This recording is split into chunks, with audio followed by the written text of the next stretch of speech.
No. Pedophilia. Hey, welcome to the 32nd episode of your favorite nerdy podcast, and that is Comic. Hey!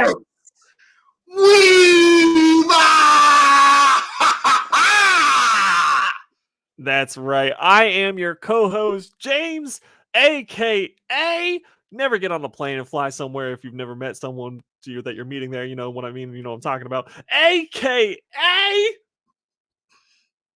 my poor dog is doing a lot better. For those of you who reached out, I appreciate it. Thank you so much. He is doing better. But anyways, I got my co-host here with me. He's the man. Go ahead and introduce yourself. It's your boy Chris. A.K. Oh, God dang it. A.K.A. This thing is not working for your boy.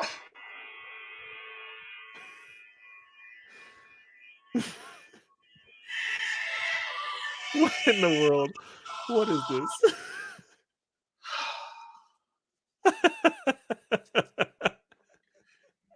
Black Santa, a.k.a. Shout out to my boy John Martini. I hope you're still alive, brother.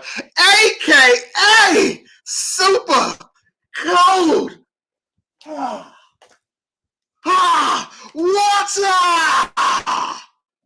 That's right. And we are here with your favorite, like I was saying, favorite nerdy podcast, talking about everything pop culture, especially movies, comic books, anime related items. Today is a special episode because we are going to be talking about Halloween stuff, since Halloween is right around the corner for us. So just kind of like scary movies, shows, comic books of that nature. But first, before we jump into that, I know Chris wanted to cover a couple of topics as well. So we're going to start off with Black Santa. Whew. And you know, this is gonna be something. So I gotta prepare a little bit, because Black Santa ain't actually enough for this situation, unfortunately. So we're gonna have to bring him back. It's been a minute, but Hoodie Santa's coming back. When Hoodie Santa's coming back, because we gotta talk, man. We got a rant coming now, man. Because Hoodie Santa had to come out here, because I'm pissed, man. Your I'm real must be set at like 55 degrees. Well, shit. Don't worry about that. I mean, who knows? Maybe I'm not even wearing pants because of how. Anyway, let's get serious here. All right. I'm also not wearing pants because of what you're wearing. All right, let's get serious here. Then we talk about how we're not wearing pants. Anyway, so the NBA released this top 75 list, which is basically saying the 75 greatest players of all time. So if you're on this list, you're looked at as the 75. Well, technically 76 because there was a tie, but it's classified as 75 of the greatest players of all time. You're one of the best of the best. And of course, this list they released a list like this similar back in the 90s. Matter of fact, 3 years in Shaq's career, because Shaq made the list. And some people was like, Shaq only been in the league for 3 years. Like, should he really be on this list? Shaq was dominating that badly. Like, he was a beast then, and then he deserved to be on the list in the grand scheme of things. They made the right choice.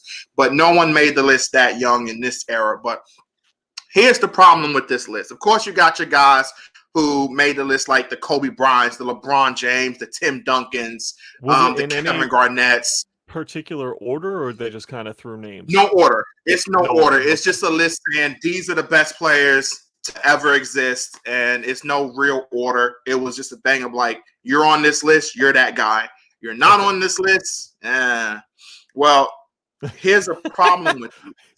Not saying you suck, but you're not the top 75. Yeah, you're not that good. It was funny because Charles Barkley made a joke at Kenny Smith and was like, "Yo, you'll make the list on the top top 5,000 list," and he was just making fun of it. That was Charles Barkley is a treasure. Dude, Charles Barkley is so funny. He is. But there was a problem with who didn't make this list. So James, what I'm gonna do here, I'm gonna take the shades off for a minute because I gotta read something that I wrote down. Okay. Put the glasses on. It's actually kind of hard to do this when you got like multiple things freaking on your damn head. I don't know why you're wearing so many hoodies, Chris. I'm wearing one hoodie. but it's serious, so I need the hoodie. So I'm gonna read you. I'm gonna read you some numbers here, right? I wrote this down here. How you doing, man? Read some numbers here. All right. Go ahead. So, these are the numbers of one guy is going to be who made the list, and another guy is going to be who didn't make the list.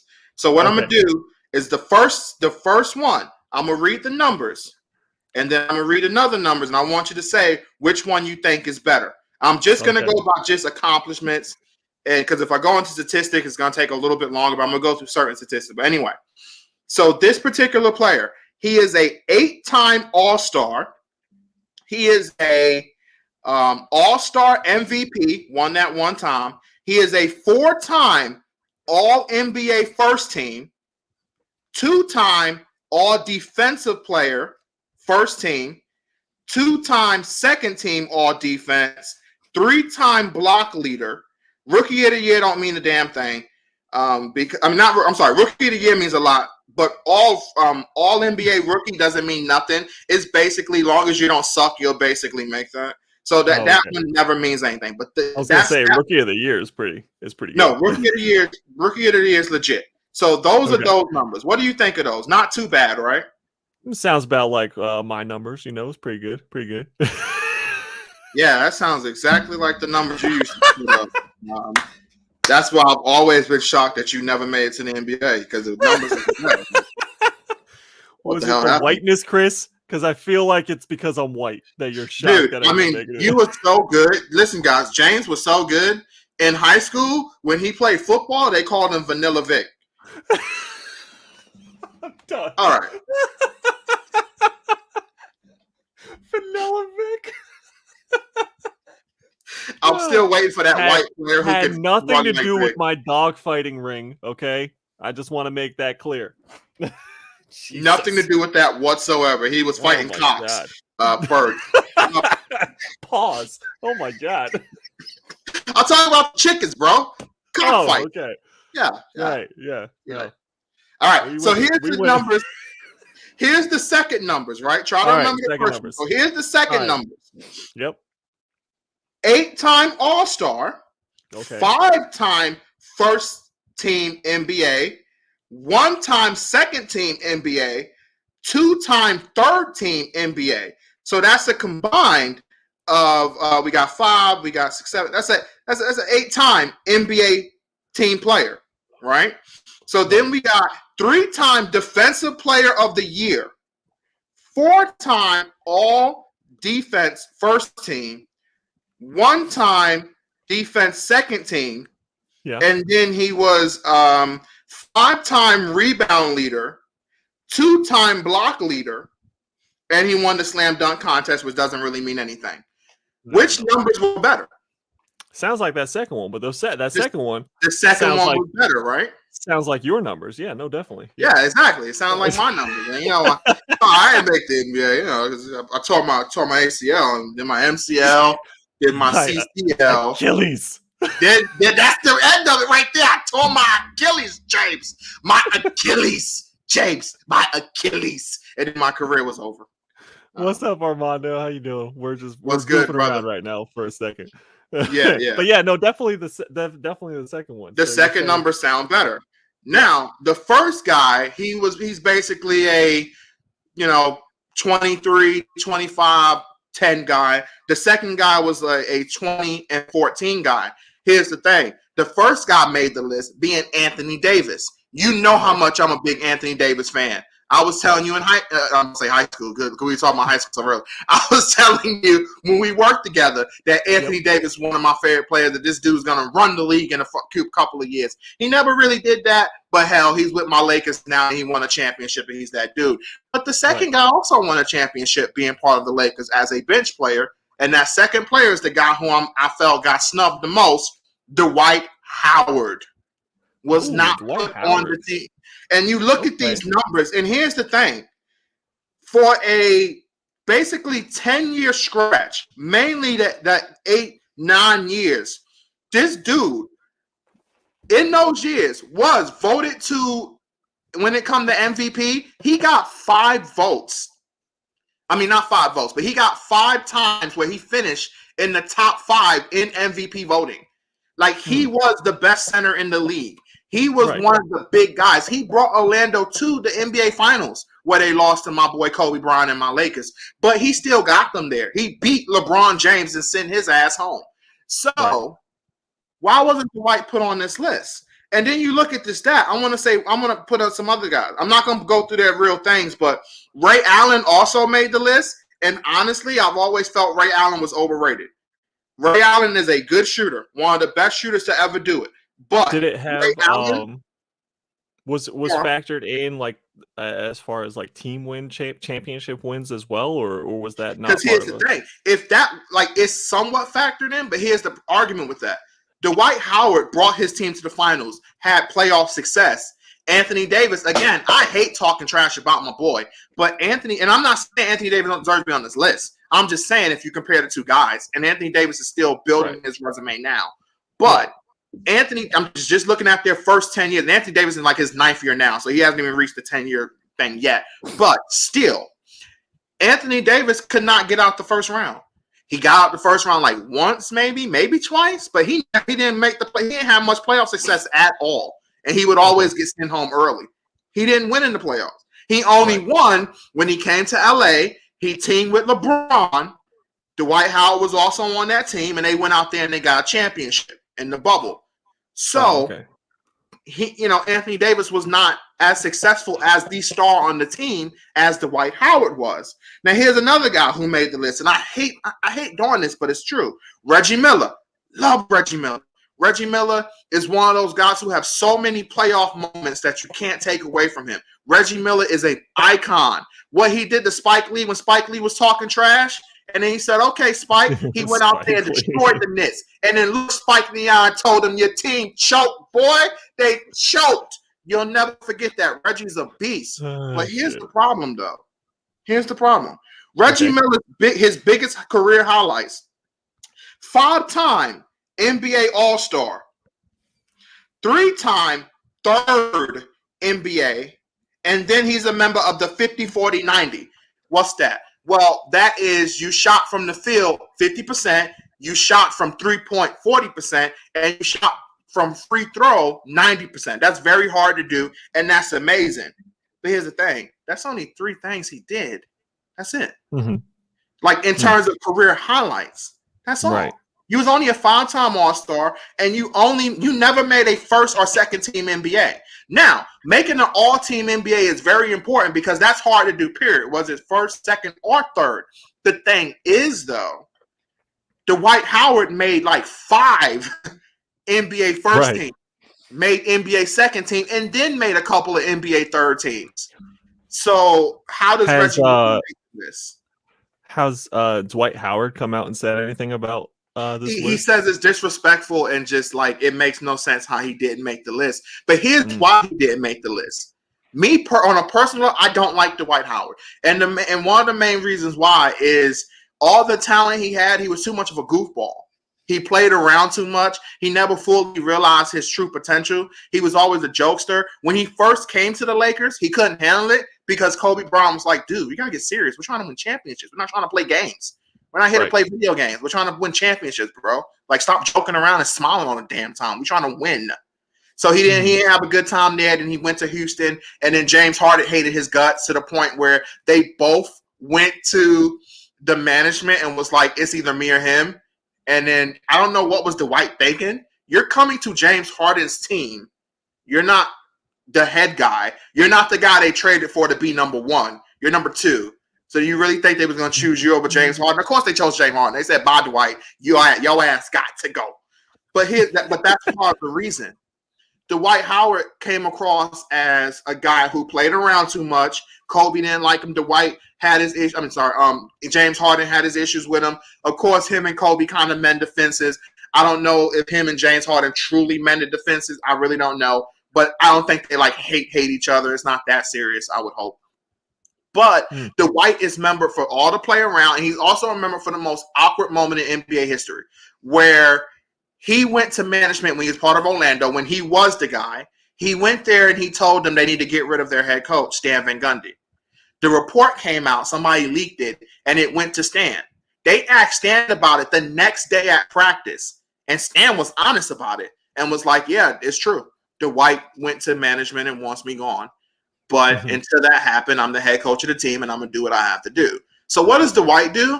He walks up to Stan Van Gundy, puts his arm around him, and he's like, hey, Stan, so what is everybody talking about? And then it's just the most awkward situation because Stan is like, oh, well, they're talking about, the situation that we have here. He's like, oh, right. What are we going to do? We're going to go out there and do what? He's like, we're going to try to win a game. It's the most awkward thing. Like, it's super awkward. And it's just like, why would you do that? The best thing Dwight could have did was stay away from it, not make it worse. And of course he made it worse. But that's the stuff that Dwight did. He comes across as a straight up idiot. And that's the reason why I just don't like him personally. I don't like the guy. Of course, I don't know him personally neither. But I'm saying in that aspect, I just don't like him as a player in that grand scheme of things. But just because I don't like somebody does not mean I'm going to not look at this list and say, wait a minute, he should be up there. You got Ray Allen up there who was not nowhere near the winner Dwight was until he teamed up with two other Hall of Famers in Kevin Garnett and Paul Pierce. You got Paul Pierce up there, who Paul Pierce, even though his nickname was the truth, the one thing true about Paul Pierce, he's a bona fide liar. And here's the thing that's so funny about it. When Paul Pierce was doing his quote-unquote retirement tour, Draymond Green told him straight up what everybody felt about him. Bruh, you ain't Kobe. No one gives a damn about you.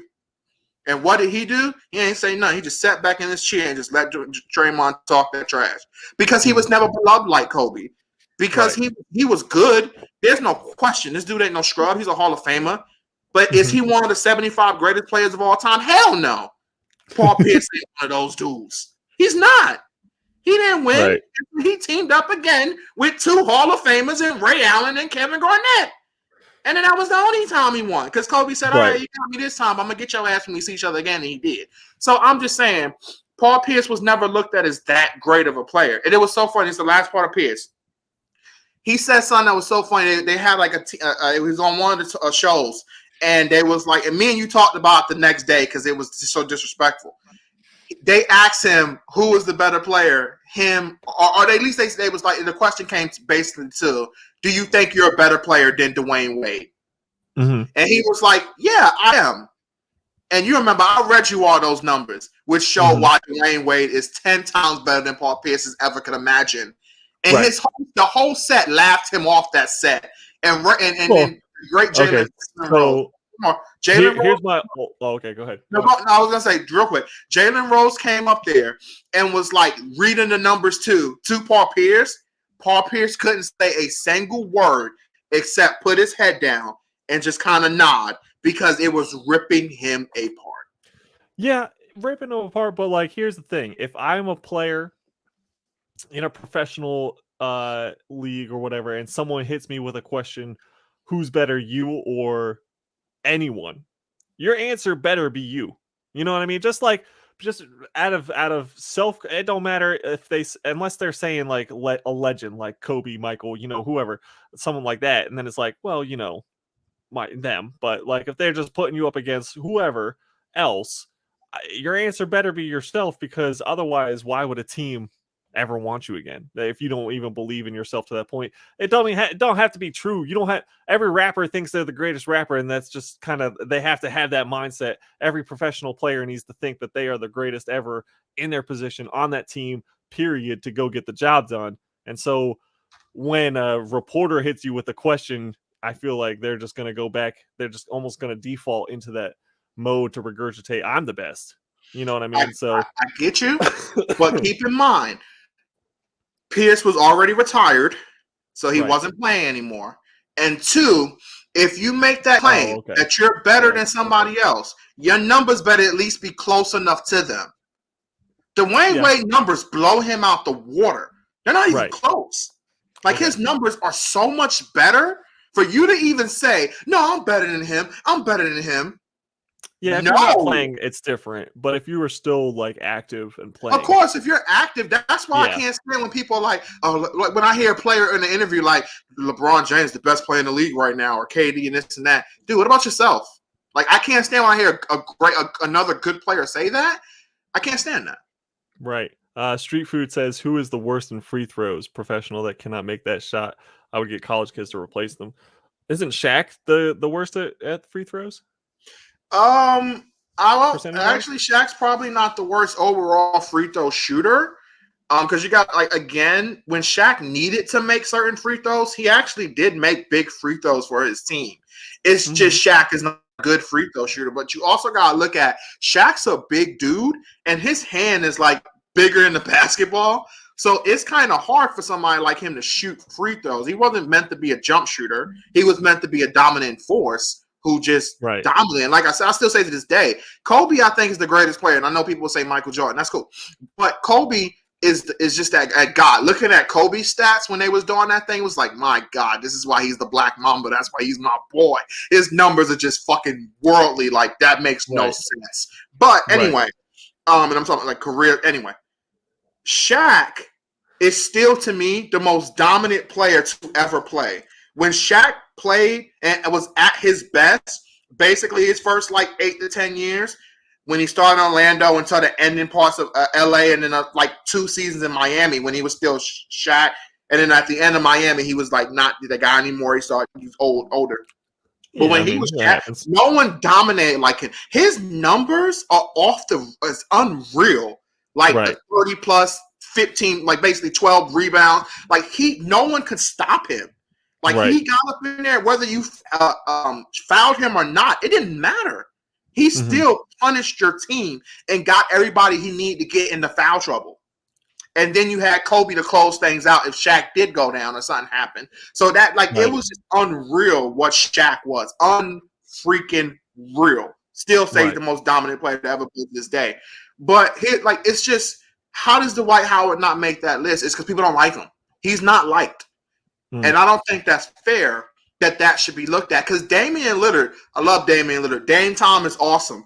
But Dame's best situation was when he shot against OKC, send Russ and Paul George home, and he waved them away when he did the shot. That was awesome. That was amazing. But that's it. Like, he has good numbers and all-stars and this and that, but his overall resume isn't that impressive, definitely when you compare it to Dwight Howard. Is Damian Lillard one of the best 75 players of all time? I really don't think so, but he's a good player. When his career is over, will he be that? Yeah, maybe. If he stays on his path and gets smart and get the hell out of Portland and actually go to a contender, then yeah, I think he can do that. But he never made the finals. He got to the conference finals one time and got swept by Golden State, which they didn't even have KD, who was hurt, and they was banged up, and he still got swept, which didn't make sense. And his numbers was really bad in that series in terms of they had to lead every game. They had to lead entering the fourth quarter, and they lost all 4 games because Dame couldn't get it done. And I hate saying this crap about Dame. I really do. I hate talking about Reggie. I don't mind talking about Paul Pierce. I don't like Paul Pierce. I don't really care about Ray Allen. I think he's overrated. But I still feel bad talking about a lot of guys, especially if you still make this list. But damn, Dwight Howard should be on the list. Right. That's all Black Sand is saying. Dwight Howard should have been on that damn list. And I hate Dwight Howard. I really do. But he should have been on that damn list. That's all Black Sand is saying. That's all he's saying? That's all Black Sand. Tracy McGrady should have been on that damn list too. Tracy wasn't on the See, he's not on the list. I feel like it's really hard to make a list of like this, like a whole, just a comprehensive top, whatever you want to say, top 10, top 100, even like even higher than that. It would definitely, I mean, because you're always gonna like have to compromise one player for another, or if someone's gonna feel like they've got snubbed, or you know what? It's definitely hard to make a decision like that. It's so I don't know why they bother continuing to try to do it. Other than like, I guess just to do it. I guess they just feel like they want. Like, why the number 75? That's such an odd number to do. Because they did a top 50, and now this is a 25th anniversary, so they added 25 players. Again, technically, it's the top 76 because there was a tie, but it's classified as the top 75. And again, Tracy didn't make the list because of his injuries. But Tracy McGrady's his 8 years as Tracy McGrady unbelievable. He was neck and neck with Kobe Bryant as just like that guy. He was a top 5 player in the league. Kobe still had the edge, but he was a top 5 player who can do both defense, offense. He was everything, but his knees just gave out on him way too early, and his career ended earlier than it should have in terms of him being T-Mac. But I look at peaks. Grant Hill was so good in his prime that they said he could be the next Michael Jordan, and he was legitimately that good in Detroit. But his knees gave out, and he got really bad injuries, and his career basically went until he couldn't do anything anymore like he used to, and he became a role player, a good role player, but he wasn't that guy. So Grant Hill didn't even make this list, and that kind of sucks. But again, they looked at longevity, it seemed, because Reggie Miller played 18 years. They looked, and I guess they looked at championships too, of course. Klay Thompson was angry because he didn't make the list. So he was very upset, and he felt he should have made the list. Honestly, you could make an argument for Klay Thompson over Damian Lillard. There's an argument you can at least make. Klay Thompson was never the main guy on his team because he had Steph Curry, of course, and KD came there. But Klay Thomas is still a guy who can knock out 60 damn points. He's a guy who also plays really good defense. Right. So it's arguments that can be. Plus, he's the multi-time champion, being alongside Steph Curry, who's the greatest shooter of all time. Right. Of course, Steph made it. Of course. Yeah. Again, it'll definitely it's got to be difficult to make a list like that, and it is an odd number to pick at 75. And I mean, if you're talking about like of all time, I mean, just going back through stats for years and years and years of people, and then of course, someone's gonna be like, well, I thought I added up, and oh, it's different now than it was then. So it's like it is definitely a hard list to comprehend for sure. Yeah, it is. It's just one of those things that just annoy me because it was like Dwight was only left off this list because of what people think of him, and that's not fair. It's like when T.O. was not a first ballot Hall of Famer, it was because, T.O. had a bad relationship with like some. Can you imagine T.O. now with the taunting calls that are being called these days? Oh my god. I keep thinking about that. Like, I remember like in the early 2000s when fucking the excessive celebration shit was like starting to be looked at. And just like, of course, T.O.'s name pops up immediately when you think about that. But just just for the taunting now, because they called some taunting BS on a college kid. They took his touchdown away, just running into the end zone. Like, that was just silliness. One more sports thing, though. I'd be like, what? Like, I was just running. Like, golly, like he did like a little, like he was celebrating a little bit before he got into the end zone, right? And they said that was taunting. But I was like, bro, he's excited. He's just scored a touchdown. But anyways, the sports thing I did want to talk about because I find it hilarious. Aaron Rodgers, 3 touchdowns, bam, bam, bam, discount. Well, he didn't do a touchdown this time, but Aaron Rodgers, baby, let's go. Go on, James. Okay, I wasn't gonna mention Aaron Rodgers, but what I was gonna mention was Tom Brady threw his 600th touchdown pass to Mike Evans, and Mike Evans gave the ball away to a fan in the stands. Quite possibly the most hilarious turn of events. They had to argue with this man for 5 minutes to get the ball back because Evans realized that he gave away the ball. But here's the thing. There are professionals in like the sports auction world that estimate that this ball could have been worth upwards of $750,000 if gone to auction. It's higher than what I heard. Okay, wow. So $500,000 to $750,000 is kind of what they appraised it at, because the dude who got the ball, who Mike Evans gave the ball to, he had his phone out filming. So he filmed the whole thing happen. Like, he filmed the play all the way through to Mike Evans giving him the ball. So basically, he could have just taken the ball, stopped recording on his phone, left the stadium, got in his car, drove home, and that's it. You take that recording and that ball or whatever to a sports place and get that shit ready for auction, and he would have been set for a very long time. But instead, he gives the ball back to Yep. the Tampa Bay Buccaneers, saying he's been interviewed so many times. It's like the funniest shit. But he was basically like, how am I going to say no to Tom Brady? Easy. Because Tom Brady's rich and you're not. Yeah. Like it seems like it seems like a pretty simple exchange here. But I mean, you know, he seemed like a genuinely nice person. Good for him. I get it. You know what I mean? Like whatever. No. But at first, the only thing that they were going to offer him was a jersey signed by Brady and a $1,000 gift card to their merch shop. So fuck he would that. Have to use $1,000 on what I want. I'm giving it right back to you. Right. So $1,000 gift card to the Tampa Bay merch shop and a signed jersey from Tom Brady was what they were originally. Now, of course, this story exploded, and so the team was like, "Oh, also, we will give you a pair of season tickets for the rest of this year and next year, like complete season."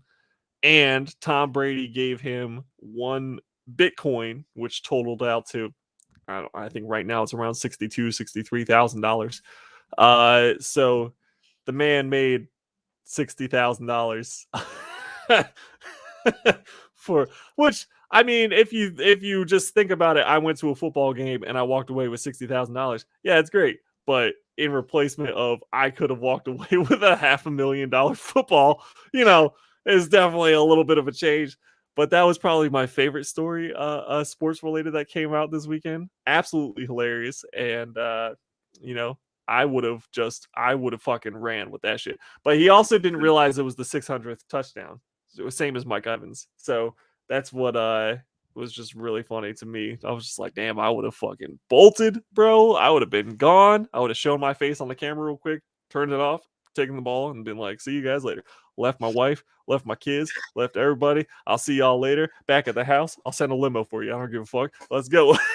The one thing I would have done though is I would have actually kept the recording going until I got to a safe spot, just in case somebody ran up on me. So that way I can at least have that part recorded.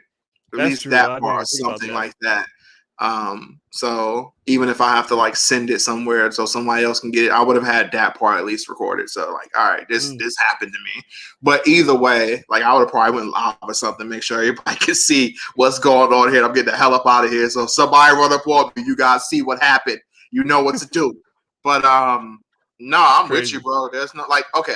So I guess I have to look at it like this. If he is a diehard fan like I was to Kobe Bryant, or like I am to Steph Curry, I look at, especially to Kobe though. Kobe's my favorite player of all time.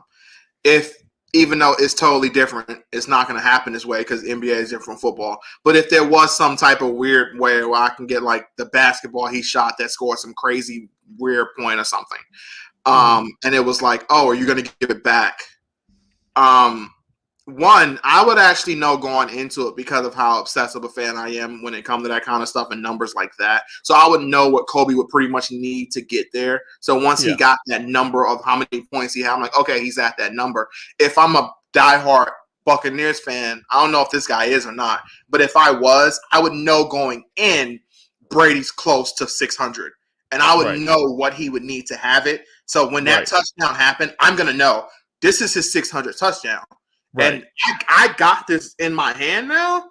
Like I'm not giving it back to you until like some number crouch comes up, and you give me basically close to that.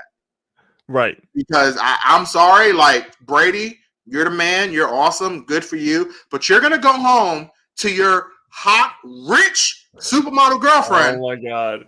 I'm going home to. Did you hear the shit about that too with Tony Romo? What happened there? Oh my god! All right, so Tony Romo said that Brady should have offered a night with Giselle to get the ball.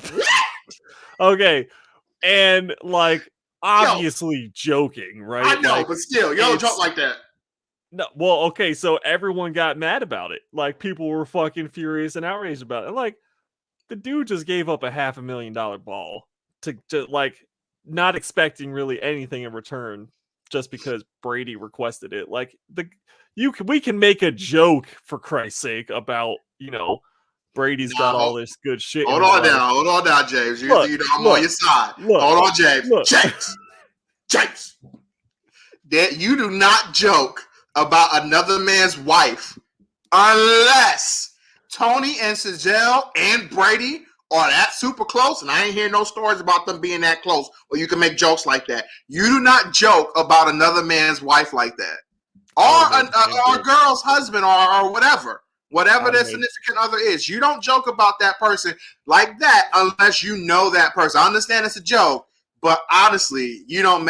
I'm not going to front. If I was Tom and I heard that he said that, I'm giving him a call. I'm like, yo, what was that about? Don't say that ever again. It's time for you to come to my office. We got to talk about this. It's like The Sopranos or something, bro. I'm sitting somebody to pick you up. We're going to talk about this, bro. And when you get in the back seat, I'm going to be sitting right there. Nah. So what was you saying, bro? Sitting right there. Like the Kingpin. Just exactly, like the Kingpin, bro. And it's going to be one of those limousines where it has the back, and then in the side it got seats and everything too, so it's going around. So when you get in the back next to me, my goons are going to be sitting right there looking at you the whole time, bro. And they're going to be just so happy counting some money and cleaning some guns. So that's all I'm saying, bro. So we going to make sure we get what I'm saying. You know what I'm saying? I was making sure you understand. We don't need to be having these conversations ever again, because I'm hoping we don't ever talk about this ever again. I'm just saying, man, you don't do that unless you're really cool with that person, and then you can make a joke like that. But to me, I don't think it should be killer, but I'm saying you don't make a joke like that. To me, that's just like thunder. I mean, they're both quarterbacks. I'm gonna spit my water out and what the does that have to do with anything? I don't know. So that means that we're just cool now? Yeah, man. But that shit made me laugh. Like I thought it was hilarious. But yeah, so a lot of people did not find that as amusing as I did, but that's okay. But the whole situation, just Evans giving away the ball being worth $500,000, and then he gave it back for $60,000. And I think the only reason that Tom Brady did that is because he saw how much like media attention it was getting. Yeah. And so he like reached out and was like, "Hey man, I'll give you a Bitcoin as appreciation, I guess." So hell cool. I don't know how these Bitcoins really work. So could he like exchange it and instantly get the $60,000? Yeah, he can sell it, and all he has to do is set up like a Coinbase or Robinhood account or whatever, and that's how like it's trained. I don't know. I'm not going to claim to be a crypto master or anything, but Tom Brady could transfer the crypto 1 Bitcoin to him, and then he could cash it, basically sell it to the market, and then take that money and deposit it into his account. So yes, okay. So I guess it's not too like bad. He handed them $60,000 cash. Yes. Yeah, I mean, at least you got 60,000, and I mean, again, it's not as good as having like over $500,000. No, but at least you didn't walk out with nothing, because those first gifts was doo-doo butter. Like that was trash. Like what the hell I want that for? Like seriously, I'm sorry. Just like I lost all this money and all you give me is a freaking shirt from Tom Brady and some tickets. What shit? I'm sorry. You didn't get tickets the second one. You getting a shirt. He didn't get the tickets at first. And you're getting $1,000 for their merch. So you're giving them their money back. So you basically got nothing. That 1,000 means nothing. So you're basically all you got was a signed jersey from Brady. Mm-hmm. The fuck is that gonna help me with? Like, wow, Brady shows up to some random thing and anybody can get a signed jersey from him. Hell, a fan meeting Brady on the streets can get a signed jersey. This ain't special. I mean, it's special, but you get what I'm saying. It's not. It's not that special, right? Yeah. Compared to that. Mm-hmm. But I mean, that's just me, though. Yeah, that's how it is. All right, we're probably about halfway through our thing. Let's talk about some Halloween shit, because we did promise some Halloween shit. Unless you want to jump in the anime real quick. Let me do the anime real quick, and then we'll do the Halloween. I'm gonna ask you. So this is very important for anybody who has not read chapter 330 of My Hero Academia. This will be spoilers on that chapter. So I know one person in particular, Richard. I'm warning you now. This is spoilers, Rich. So, Richard, if you're watching the replay, I want you to hit that like button. Thank you. You better smash it, son. You better smash it, bro. And that goes to anybody watching. I'll know if you don't. Here with us now. Hit that like button, please. Thank you. Thank you. Smash All right, it. go ahead. Hey, My All Hero Academia. Let's go. Okay, so I want you to like your opinion on this quirk, which is her superpower. So we found out that the number one hero from America is a woman named Stars and Stripe. The number one hero who used to be number one hero in Japan, who's one of the main characters of the series, All Might, saved her when she was a child and her sister, and she idolized him ever since. Basically, they never really had like a real relationship. It was hinted that he was like her mentor, but she actually explains when she finally shows up and she's fighting the main villain, Shigaraki. She explains that no, well, we never actually like met, and we never like really talked to each other. What we got here?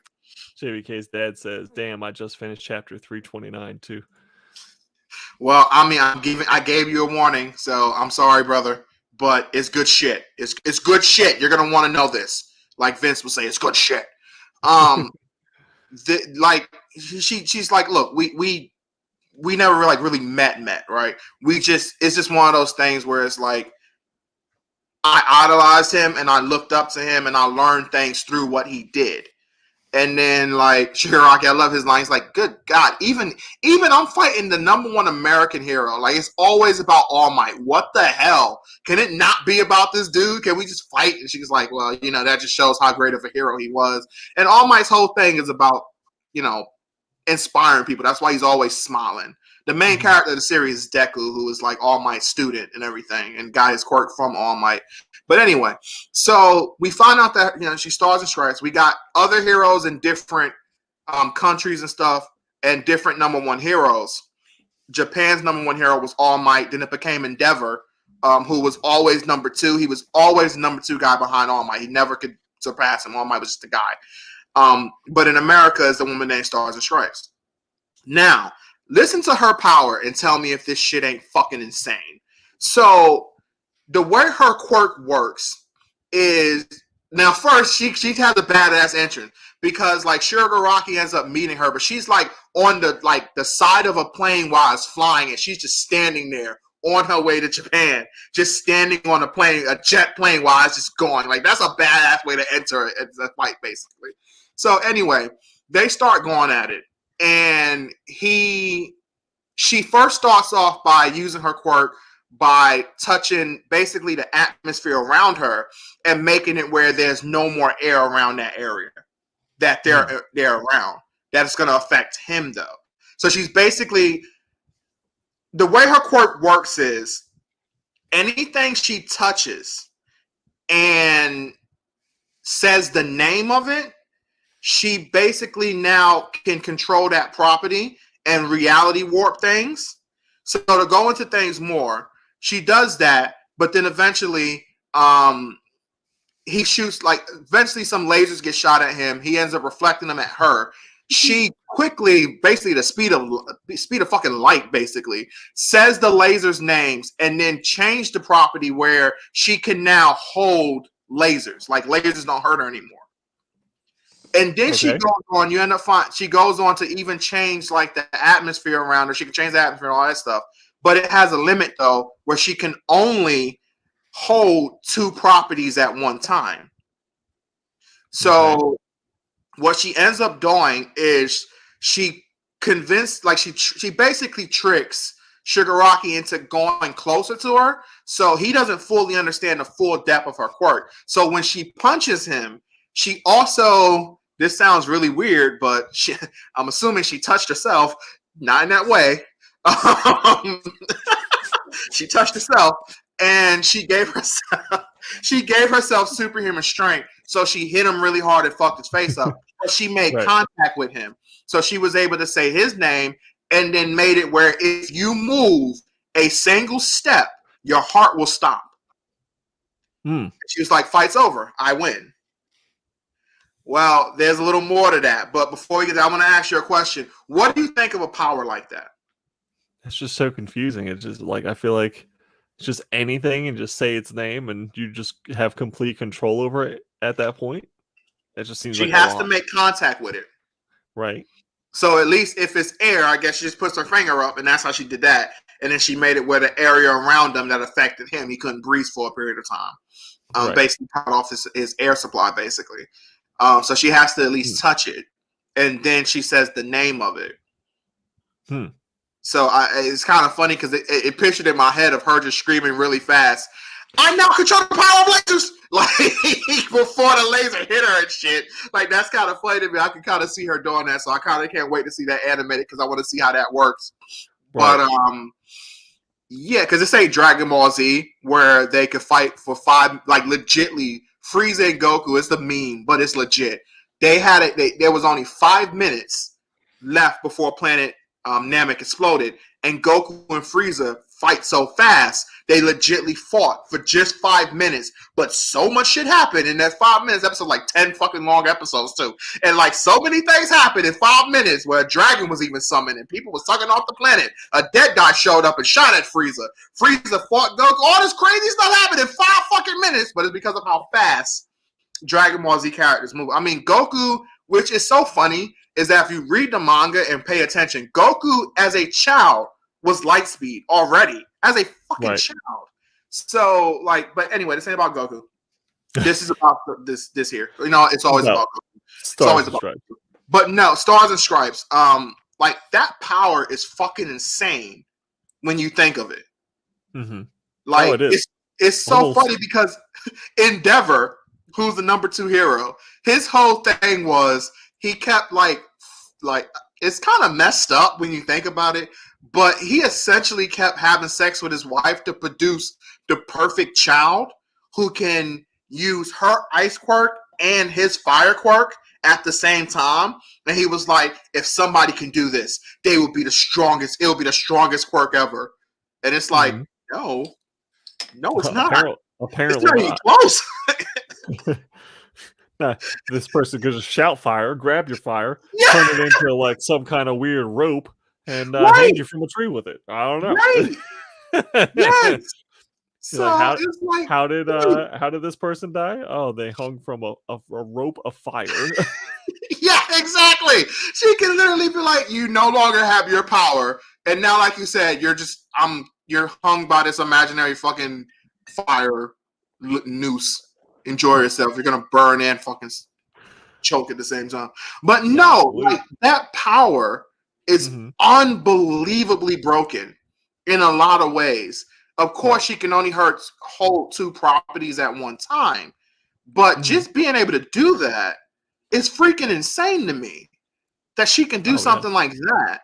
It's still kind of confusing because the power just got introduced, so there could be more to the power that is like we don't fully know yet because it just happened.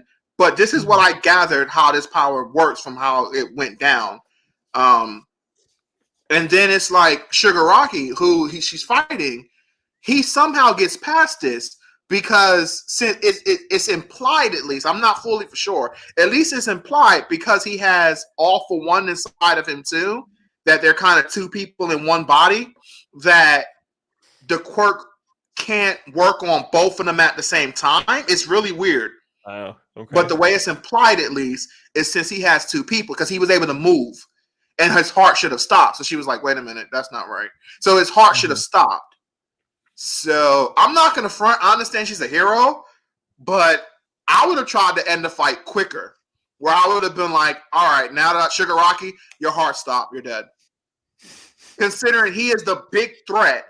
That she had to come from America to help Japan because they're struggling and their heroes are getting their ass kicked and they're scared of this dude. So the fact that she had to show up from America to Japan to give assistance, and all the other countries are like, "Nah, we're not dealing with this crap." Until he actually gets his ass over here, it's your problem, Japan. Where she's just like, help the way out.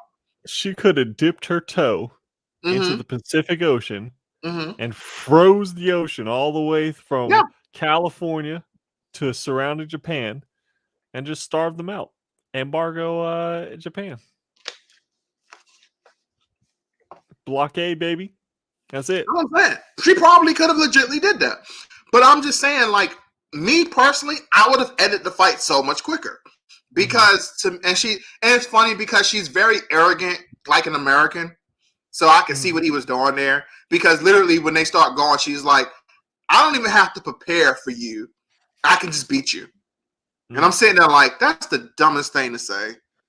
Like, I don't have to prepare for you. I can just beat you. This dude is ramshacking all of Japan and all their top heroes. And they're scared of this dude and trying to figure out how to like legitimately take this dude down. And for you to stupidly walk into a fight and not even prepare, not even get notes on, okay, what makes him so dangerous? Oh, no, I don't even have to prepare for you. I can just beat you. Like, I get it. Your power is crazy OP. But at the same time, maybe if you would have did some research, maybe you would have a better game plan.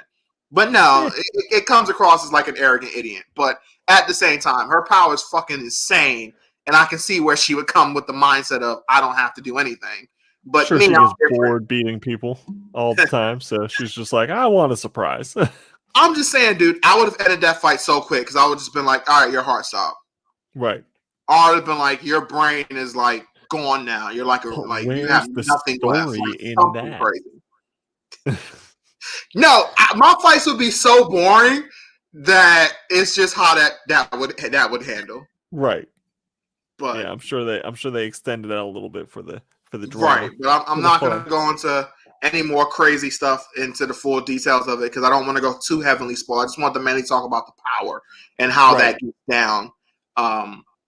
And maybe this is now the perfect transition to go into Halloween now. Halloween! Let's talk about Halloween, man. Dude, Halloween is I love Halloween. Like I ever since I was a kid, I've loved Halloween. I haven't gotten to celebrate it that often, and I do look forward to being in a neighborhood where kids come trick-or-treating and stuff because they don't really do it in apartment complexes. We do have a lot of kids in our complex, but I assume they all go to wherever trunk-or-treating or communities. Sometimes malls I know have like trick-or-treating stuff too to do. So I'm sure that's what's going to happen. But I really love Halloween, like just the theme and the movies and just like kind of like just the setting. So I've been watching and just kind of binging some horror movies recently, and I've just been enjoying my time doing that. And I wanted to talk a little bit about horror movies and kind of like our favorites and maybe our least favorites and just kind of go from there. So Chris, what is your favorite horror movie? Whew. Favorite horror movie? Man, that's such a tough question, right? It is. Because there's so many that I love, so many that I hate. Because you, James, I would tell you all the time, and I would go into detail, and I would give my review on all the Halloween movies. Like every year we work together on like in October, and it was like almost every day I would give you a review on a movie that I watched or some crazy shit. So I've seen a lot of horror movies. Yes. I've seen so many. But to actually have to pick one, damn. It's weirdly enough, but the one that I guess I enjoyed in a weird way, and I hate zombie movies, I really do, but 28 Days Later always stuck with me. That first one always stuck with me. So I would probably have to pick that one because that one always stuck with me. And I've seen so many, and honestly, there's some other ones that's better movies, but that one really stuck with me as probably my favorite one. Not the second one, but the first one. 28 Weeks Later got weird. 28 Weeks Later is just, again, I talked about that before. That has one of the dumbest plots ever. It literally makes no sense. Like the movie should actually never happen because of how stupid the plot is. Like it would that movie would never happen. Right. No one would let those turns of events that kicked off the re-zombie apocalypse in that area. That would have never happened in any realistic situation. That was just dumb. But no, 28 Weeks Later, I'll probably have to give it that one. I just really love that movie. What about you? Okay. 28 Days Later. Okay, so for me, 28 the Days one that really just stands out to me is Oculus. I thought that movie was so well done. It really relied on suspense and just kind of like just that atmospheric feel for a horror movie. Also done by, I think it's Mike Flanagan, who has done just all sorts of crazy horror related stuff, including Hush, which Cha put me on. He was in here earlier, but Cha put me on that last night. I just watched that last night. Really Mm, good. About a deaf lady who is the target for a home invasion. hmm He's also done the Netflix shows Haunting of Hill House, Haunting of Blythe Manor, and the newest one that just came out, which was Midnight Mass. So that mm. dude's just like on a hot streak. But Oculus was probably, I'd have to say, like that one is my favorite horror movie of all time, just because of I thought it was just a masterful piece of just suspense Yep, and kind of keeping you on the edge of your seat for real. Like I remember yep. the first time I watched it, I was like I never feel that way about scary movies or horror movies where I'm like totally engrossed and I can't fucking wait to see what happens next. hmm Like usually I'm like, oh, I know what's gonna happen next, or like whatever. I'll fuck with my phone or do other shit while it's on, just because it's the same old thing. But this one, it was just like right from the beginning. Yeah, I was just like, oh my god, this is incredible. So that one for me for sure. Okay, that is a good one. That is a good one. Let me make sure. Midnight Mass. That's Yeah. the one you was telling me to look at, right? Yes, it is. The one Okay, that and was I'm making $8. sure Yeah. this is the right one. That was the one with the religion stuff, the church, Yep. and all that good stuff. Yeah, I Yep. saw that, and I was like, You yeah, did? this was good. It was good. I did see You that. like it? I enjoyed it. Yeah, man. That one was pretty crazy. That whole show. Like, That and was you know good. what's really funny is that he actually so in the movie Hush, which I had no hmm idea. So I just watched it last night for the first time. Uh because it's the character, the deaf woman, is a writer, and the book that she had just written was called Midnight Mass, and this came out in 2016. So I thought that was really funny as like That is cool. like he was probably already had that show like in the works or writing it Right. or whatever, and he wanted like, and Netflix just picked it up recently. So that was oh man, that show Midnight Mass. That was another one where like Alexis and I were watching it, and we had to watch the next episode. We had to watch the next Right. episode. We like, I need to know what's going on next. We're trying to guess, what's happening in this little town on the island. And that one was really uh gripping as well. Do we want to keep spoilers away from that or what? With Midnight Mass, Yeah. I think it's been out long enough that we can talk about that one. Okay. And you know how I love vampires. So I was already like, all right, Yep. this is neat. And it is one of those weird things. And I do like the twist they made where it was like the father was an old man, and then when he met Mhm. the basically the vampire creature type thing, it turned him young again. Yep. And I was like, okay, that's really cool. Right. Because a lot of times when a vampire turns you or whatever, mainly creatures similar to vampires, when they turn you, I'm just going to prefer this thing as a vampire. When they turn you, you stay the age you were. You Yes. don't resort back to a younger age. So, Right. like, if you was turned as an old man, you stay an old man. Right. So I thought that was kind of cool that it actually just reverted him back to like, basically his prime. So Right. he became basically that. I was like, that's really freaking cool. And honestly, it's one of those things where it's like I like the story in this where it kind of comes across as he's like at the beginning, he's really going to be the main villain, but of course he done some But he questionable wasn't. things.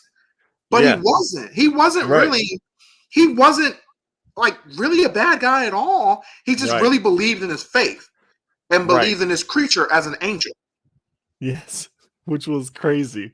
And oh my god, dude, like the one of the things that got me was that this creature, this angel, vampire, whatever, like after it drank from you, like it would cut itself to make you drink from it, which was like Right. very like that was very odd to me because I've never heard that in any kind of vampire No. story before either.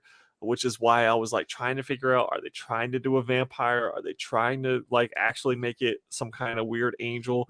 And I think it's just like its own thing, its own entity, beast, whatever, but with the vampiric traits, uh it just seems like its own thing because they had an aversion now to sunlight, right?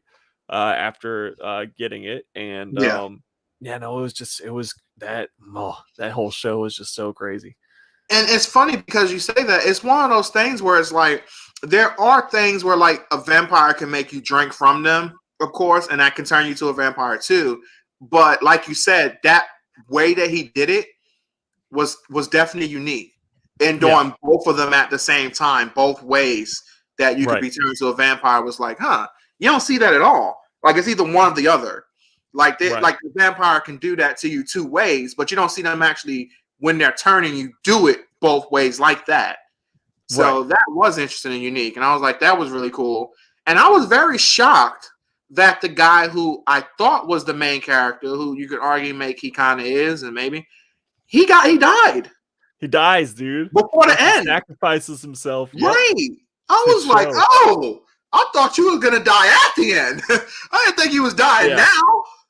Yeah, he was tortured throughout the whole thing by his life experiences, right? So there was a lot of metaphor play going on there. I mean, the whole show, there was a lot of metaphor play for sure. It was.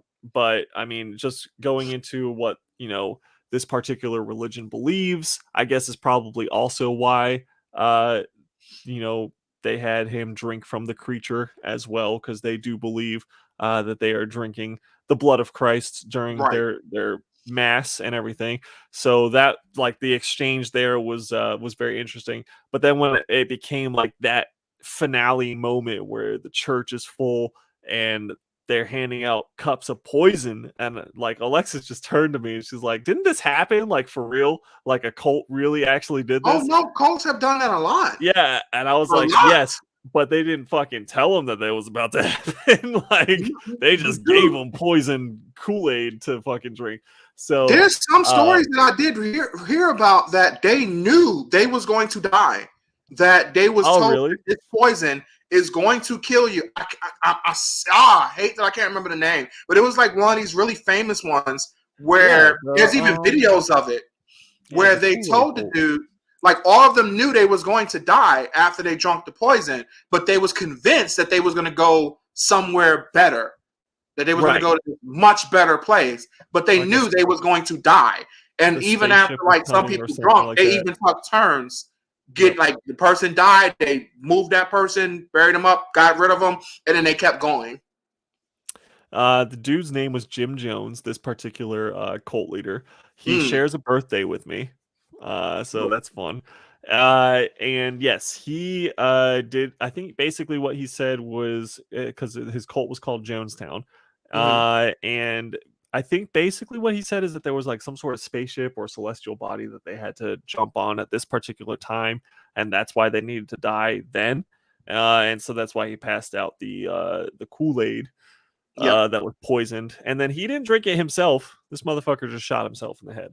So kind of keep that in mind too. He didn't even believe in his own bullshit, but he knew as soon as everyone did believe and kill themselves that he wasn't going to make it for very long out in the real world. So shot himself. No, but that stuff is really freaking crazy. But and then there's tons of other cults who do stuff like that, and like you said, who don't tell what the outcome's going to be. They just say, "Oh, this juice is gonna," or whatever, "this drink is what you need to ascend to some the blah blah," whatever they tell you, but they don't fully go into details of what it's actually going to do to you. And then it's just crazy. It's really crazy on some of that stuff. But another thing that was so interesting about that was the fact that basically everybody dies. Yeah, dude. Except for like the kids, and it's very ambiguous. I'm gonna assume the creature is alive because I think if the creature would have died, they would have showed the creature dying. So I think he did. I don't know. I think I don't think he's. I think you have to show him die. If you don't show him die, that's your out of always saying, "Oh yeah, we can bring him back." And I believe a creature that smart, who's been around for that long, yeah, I think he's alive. I don't think he died. He's still kicking it. He's still kicking somewhere. I think he got away just in time before the sun would have burned him up. I think he definitely got away. Yeah, that show was just so good. But Midnight Mats is what we're talking about. And this guy is the same dude who made Haunting of Hill House and Haunting of Blythe Manor, sorry. And both of those were also really good. Alexis actually, just before I came upstairs to do this, she put on Hill House to rewatch it. And I was just like, oh man, I remember how good that show is. And it still holds up, like, period. It still holds up as one of the best horror creations, I think, that exist. I mean, just front to back, and how they kind of intertwined time sequence and everything throughout that show. When you like look back on it and rewatch it and just kind of notice the things that they intricately put throughout, even starting from the first episode, or even like the first scene, and just how that scene was actually at a different time than you think, and like this scene is not at this time, and it's just all the stuff that happens. I think that was just a masterfully done show. No, I fully agree with you on that, bro. Matter of fact, I rewatched Freddy versus Jason the other day. And it's isn't that the one? funny. Isn't there a death scene where Jason punches a dude's head off like with one punch? Yeah. I thought that was that movie. Dude, this dude punches someone in the head so hard that his entire head just comes off and goes flying off a building. It's fantastic. No, it's that movie awesome, though. That movie, I'm sorry. It's cheesy as hell in ways and what's funny about it is that I ended up finding out. I actually found this out years ago, though. But the reason why the movie comes across is like super cheesy in terms of like dialogue is because the original script was so long, they had to hire somebody to come in and shorten it all up. Oh, wow. Because they would have went with the original script. The movie would have been super long, like even longer than what it is. It's not really that long, but it would have been hella long if they would have went with the original script. So they had to shorten it up. So that makes a lot of the dialogue 10 times more cheesier, because you're not getting the full context of what it actually would have been, because they had to shorten it up and make it more like sound more teeny and stuff like that. But that movie is still, I'm pretty sure, the highest rated in terms of money. It did great in the box office. I think it made the most out of any Freddy or Jason movie. Like, I think it's still the top dog. Like, it killed in the thing. But the guy who created, I think, Freddy, or one of the head guys of Freddy, I think he hated the movie because he didn't have much involvement with it. So when he made the remake and all that other stuff, I believe it's that guy. I think he still has like the right, so that's why people are saying there probably won't be a second version of it now, because of the fact that honestly, I think he was more along butthurt that it did so well and he wasn't involved in it. He goes with the argument of, oh no, this ain't what Freddy really should have been. Well, honestly, this was Freddy. I didn't really see anything like, oh, this ain't Freddy in this movie. No, they was what they were. The whole movie front to back was exactly. And Jason was just here to kill. Yep. I love those old. I mean, they are all like super cheesy, but those old, like low budget, late 70s, early 80s, like the prime horror movies, Halloween, Nightmare on Elm Street, Child's Play. Yes, I mean, oh my Chucky's gosh. great. And I mean, and like the fact that they were able to make these cult classics with budgets that were so small. Like, I think the budget for Halloween was only $300,000 or something like that. Like, these dudes were literally shopping for props in a regular ass like Halloween store. Like they were doing shit like that. So, and like they spent a lot of the budget, because I was just watching something on Netflix about it actually, which is why it's so funny, is that they spent like $70,000 to $100,000 just on cameras. So that only left $200,000 for the rest of the movie. And then they still pulled off this like incredible thing. And I mean, they had to do a lot of things to work with that budget. Like, if you go back and watch the first Halloween movie, something that you never really notice, there's no blood. There's no blood in a slasher. Huh. Really? Yeah, Yeah, damn. Crazy, right? Crazy. And Yeah, for like an okay. iconic movie that like you, as soon as you say Halloween or Michael Myers, the first thing you think of is a dude hacking people to bits with a knife. Right. No blood in the first one though. So that's just That's definitely not how it is now. right. Right. Oh yeah, for sure. But that's just like one of those things that's just like that impresses me, I guess, so much because that they were able to do something like that with so little. So I do like No, I fully that. agree. What about the worst movies Yes. though? What about the worst horror movies? Oh Lord. There's a lot. There's a lot of really, really, really, really bad Oh yeah, horror movies. Especially because a lot of indie people try to do their own little thing too. And sure. like I'll watch any horror movie to get something out of it because it could be some interesting stuff. Even a lot of indie ones could be interesting as hell. But there is some really bad ones. Give me a moment to think that one I would pick. What would you pick as the worst though? Man, it would probably be something with like a sequel or whatever. I'm not a big fan of possession movies, so any of like the Ouija Hmm. board or like exorcism of whoever, they don't interest me as much. So I really don't like that type of movie. Even like the original Exorcist, which is my Hmm. dad's. He said that was the scariest movie for him growing up was Hmm. The Exorcist. Uh, like Hmm. obviously not taking into account the special effects that they had at the time. It's just simply what I'm not interested in movies like that. Possession movies just don't really interest me. So that movie was a 3 hour snooze fest for me. Hmm. um I mean, even like I can look past, like I said, special effects or whatever, the fact that it was made in the 70s, and just the fact, to the point where the story itself I just did not like. So movies like that, and even up to today, with like I think, like we said, the Ouija or whatever, or exorcism of whoever the newest person is that's possessed. That would probably be my least favorite. Some of them could be really good possession ones if you really look at the concept of it and they do it right. Mhm. For me, like again, and I'm not saying this is like the worst. I'm just bringing this up because I talked about it earlier too. Like something like weeks later, what makes that movie bad is again when your plot is so stupid and you look at it and it's like this should just not happen. Right.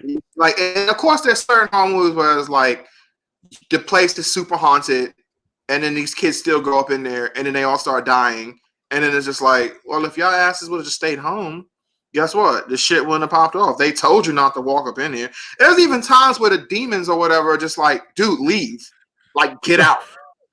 Get out in blood is scrapped on the wall, and they're just like, Right. no, let's keep going. Yeah. Hell no. No, that's not man. Just said leave. No problem, bro. I'm sorry I even came up in here. My apologies, bro. I'm gonna leave my money right here. This is all Look, yours. I'm gonna break my ass up out of here. I'm sorry. Like it's what is wrong with like stuff like that? It's like, come on, man. it's a Come on. white thing, Chris. We have to It go is. inspect whatever that strange noise was. I don't know what it is, man, but like I hear a strange noise in my house. I'm like, man, I don't know what that was. I should probably walk the other way, but I'm gonna have to go find out what this shit Bro, I'm the was. totally opposite about that. I'm like, yeah, I'm just gonna leave that alone. I am not going to deal with This this is shit their until house I now. have I'm to. gonna, Let me just get up out of here. Let me, if it's somewhere where it would lead to me having to walk past it to get out, I'm gonna wait here and let this. I'm not gonna go piss anybody off that don't need to be pissed off, bro. I'm gonna let it come to me. I've been saying that the Scooby Doo gang has needed a black dude for the whole time, man. Like they could have avoided so many issues. Yeah, they Instead, would they got have. the weed smoking Shaggy. And oh, by the way, I just watched Scream again, and I forgot that the guy who plays Shaggy in the Scooby Doo movie It's was in been that that. movie. Oh Yeah, my god, dude, I was cracking up the whole time. yeah, It was yeah. just like the whole time I'm just shouting, "Zoinks!" Like, Yeah. Because when I first saw the Scooby Doo thing, I was like, he looks so familiar. And it was like, oh shit, yeah, he's from Scream. But yeah, that always cracks me up too. That's why I can't watch Scream. I would do the same thing if I ever watched the original one again, which I plan on watching it soon. Considering the stupid remake is coming out, which I'm not very excited about that. Yeah, but so I guess this year is like the year of remakes. It really is. Talk about that a little bit. Because we got Chucky, you got Halloween. I've heard good things about Chucky. Still haven't watched. I heard good things about that too. Yes. But I need to apparently. So we need to stream. I guess I gotta record it or find a way to watch it. Yeah, Scream is getting a redo. Halloween just got a new movie. Yeah. And I think it's getting another one because they already confirmed the second part of this movie because this was a part 1. Oh my god. Technically, it's part 2. The original remake was 1. This is 2. So then this is going to be part 3, which is technically now scheduled to come out next year. But some people are saying that's a placeholder. But it's scheduled to come out next year. Golly. I mean, I know it's an easy type of movie to make, but like we don't need one every year. We really don't. We really don't. We didn't need this one. We didn't need this one at all. But we're going to get 3. So fucking cool. Awesome. Part 3. Yay. Yeah, I don't know, man. Just with that, like, yeah, I don't know. Another movie real quick that I like, that I really like, the Final Destination series. I actually really loved. I'm sorry, I love them, man.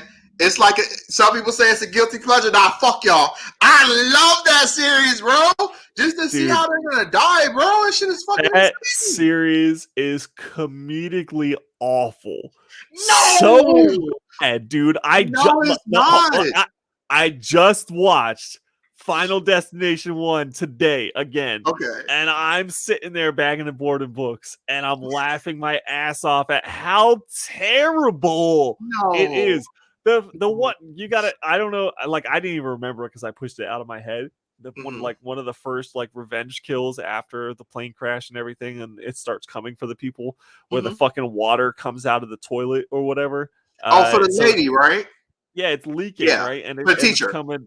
No, the one dude. Oh no, the kid who gets hung. The guy who gets hung in the shower. Yep. Yeah. Okay. That one, So I was on board with the water leaking out of the back of the toilet and like that being him tripping. When it starts going, it goes back. And then it goes back. I was like, dude, no. And I was like, this is the stupidest shit that I've ever seen in a movie. Because I completely forgot that part happened, that whole scene. And then how long was he struggling to stand up in a shower that had nothing in it? Yeah, he kept slipping. On what? Like, this man can't just fucking stand up? I guess it was supposed to be wet or something, but I was like, nah. Every shower is wet, bro. I was like, I get it. Bad like that when I take a shower. Right. No, I got you. That's why I was like, I get it. He's panicking, but it's like, dude, just calm the fuck down. You should better get up. Like, you're panicking, you could say it's making it worse because he's freaking out, but it's like, dude, calm down, just get up. Like, grab a shower head for support or something. I mean, god damn, this dude was just like slipping on nothing for. And that scene lasted for a while too. It was like a good minute and a half of him just being like, whoa, whoa, whoa. Dude, that's so bad. The thing I love about those movies, dude, is the depth and the concept of it. Though, again, like I said, I'm a concept guy in a lot of ways. Like, to me, it's like, how interesting is the concept of that? Just imagine, though, being somebody who you're part of this group where some like shit like that happens. And then now death has to correct the situation. So it's going to be coming after your ass. What's funny about it, the girl who survived in 1, yes, and then she goes into 2. If she would have stayed in the padded room, she would have lived. She would have never died. Yep. Once she left the padded room, death was able to come back after her. But that's the funny thing about it. So that was the one true way to beat it. Huh? Yeah, that was like avoids it. Yeah, a couple. Yeah, that was the only way to like completely avoid that situation. And then things do get kind of weird when they was like in, I think it's the final movie. Oh yeah, this is getting another one too. They're making a new Final Destination movie. Oh Jesus Christ! I saw that the other day when I was watching, I think the last one, which was like a prequel to the first one, if I remember right. I think that's the last one. The sequel is the prequel. I love that type of movie too. Oh my god, it's just yeah, I know. Right? The sequel is actually. But I will admit though, they actually did this really well to me though, because I don't know. I can't remember when it came out. Obviously, it was years ago. Yeah. But I didn't know anything going into it. So when I'm watching it, when the first movie first came out, and I'm watching the movie, I had no idea this was a prequel until the end. And to me, they did a great job. Like, and maybe there's scenes that kind of hint towards it, because at least in all of the other movies, you would see them like, this happened before, and they would always go into the plane ride and really go from there. But honestly, none of them ever lived. They all always died eventually. Right. Like no one, I don't think anyone survived up until this point. No. And then you get to because even the ones that survived the movie, they either die at the end when you see the shit that's about to happen to them, or you find out that they died very shortly after, basically in what you see at the end, or like in the first movie, the guy lived, but he died like month or so later, whatever the time was, he died later on. But when they got to the end of that, before we get to the end real fast, when they got to that and it was like, well, if you kill somebody, you take their lifespan. Right. Okay. So here, I was actually gonna touch on that. Is that like each one of those movies they come? That was like that movie. That was the last one, I believe. That was the one that introduced that, because I don't remember it in the other ones. No, they each have their own theory. I think the second one was like if you create life.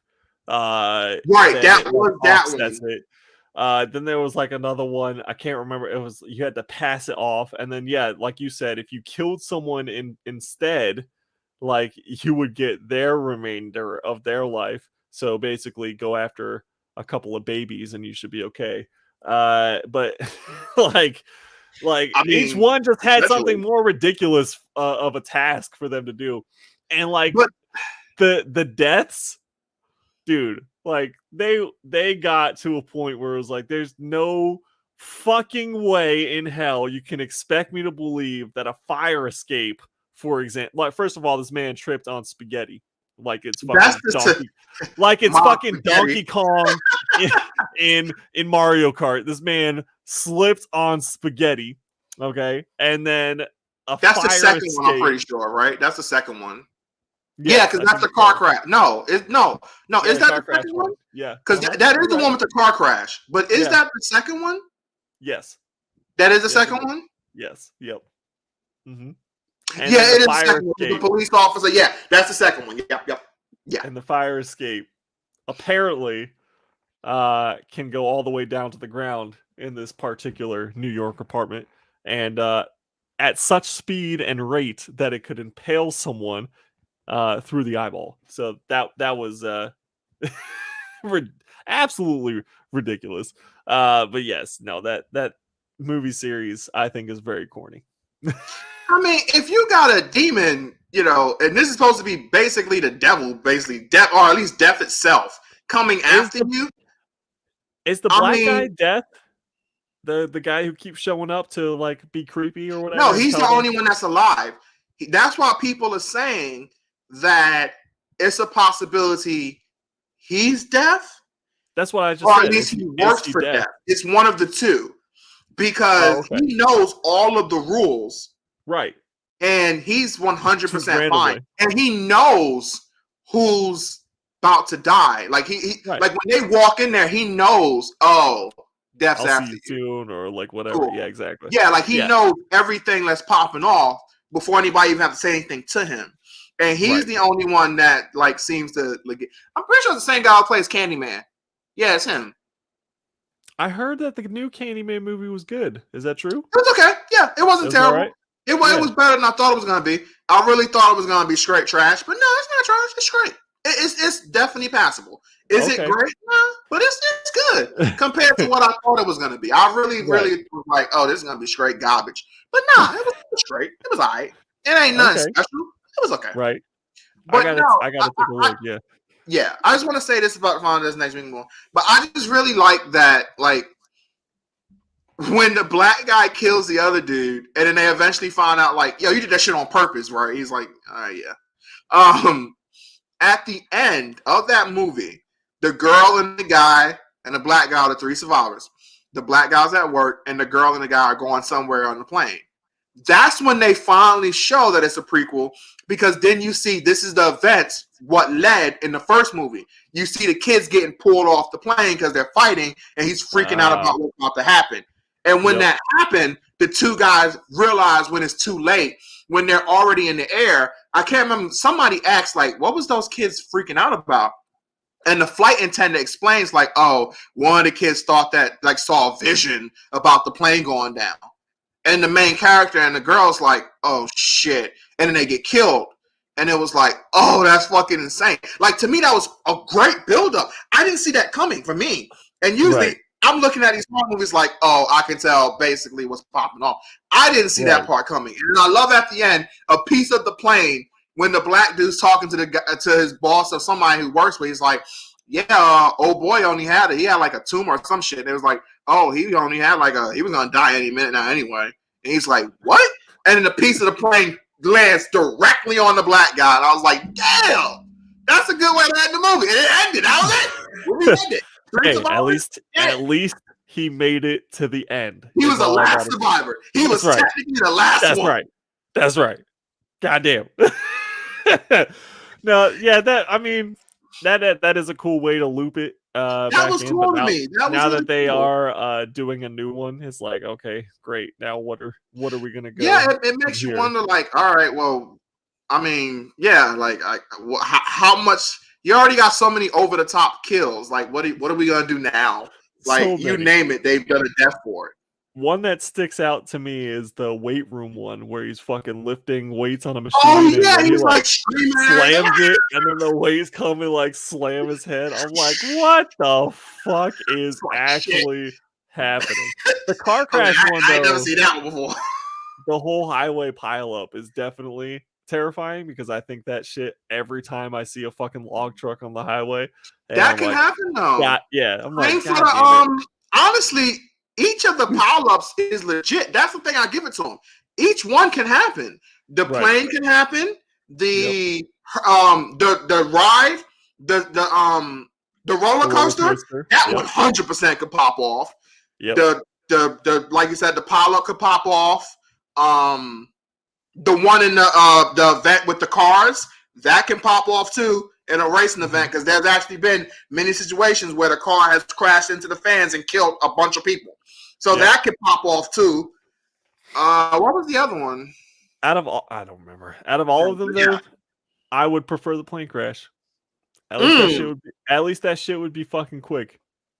You know what I mean? That depends, though. What about the that? I don't know. Some of them, the shit broke apart because you actually see how it really popped off in this movie, and some of them broke off, and some of them was getting like caught in fire and burned completely alive, and then shot in the air. That's probably not that quick. Nah, it'd be quick. I don't know, man. You burn alive and fly through the air. Nah. It's quick enough. Like, as soon as your spine burns, you're done. Like, you can't feel that shit no more. And I mean, as soon as you get burned to a certain point, like, you're in shock and you don't know what the fuck's happening anyway. And most of them just exploded in the plane explosion, and that's pretty fucking instant. So even if you were the unlucky, like, I think in the first one, a few of them got thrown out or something, like the side of it tore off and went. That's not going to be a very fun fall for you. But as soon as you hit the ground, like, the likelihood of you lasting longer than half a second is very, very small.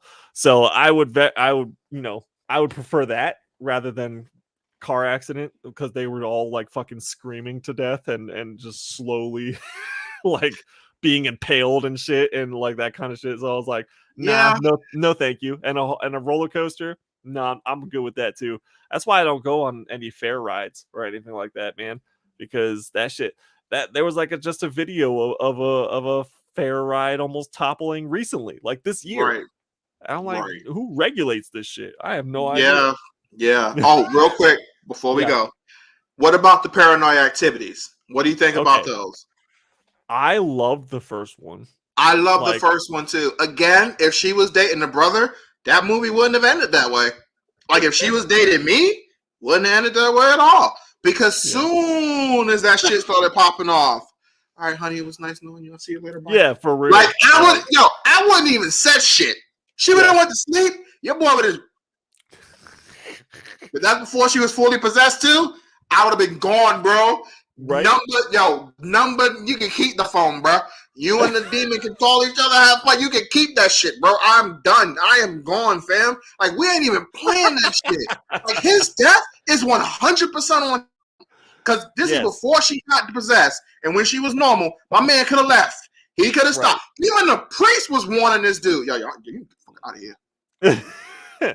That movie, I really like. That movie is another one that's like an example of a film team that had nothing. They made that movie with 15 grand, dude, in school. I know.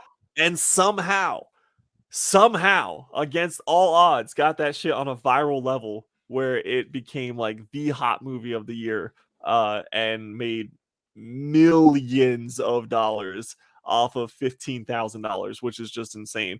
And so that, I mean, I love that. I love Saw. It's the first Saw movie I thought was also very similar. That movie was also extremely low budget and just kind of like experimental, and they made that shit pop. Now, of course, 1 was amazing, 2 was pretty good, and then from there, I have no idea what the fuck they were trying to accomplish. It goes so crazy all the way until it eventually gets to like the Book of Saw, or whatever, Chris Rock's version.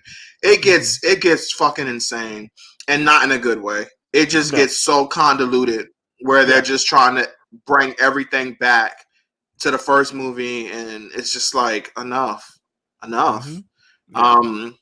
Just stop it. The one thing I did like about Paranormal Activity, though, I did like a lot of the storytelling of the world, but it did get a little wacky too when it kept going, and things did kind of get like, okay. Yep. But I did like when they went back in the past and explained certain things was really cool. So they did some cool those movies in a while, honestly, but I seem to remember like there happened to be a cult or something that was it is a cult. Because the mother is one of the head people of the cult. Okay. So her children are possessed, but she's like, she was one of the people who like got that shit popping, and they like possessed the females of their cults or whatever. I think the boys can get possessed too. It gets really weird, but it is like a heavy cult. And it was interesting. I think it's the second one when the sister gets possessed and the other one gets possessed. She starts like killing her own people too. Or when the sister walks back in there and like snapped the dude's neck while he's watching TV. I was like, oh shit. Yeah. They did actually. I mean, so do you like the found footage type of horror movie? That is. It's hit and miss. Because there was one. I remember going to the theater and watching with a shorty, and we was watching it. Well, we eventually watched the movie after.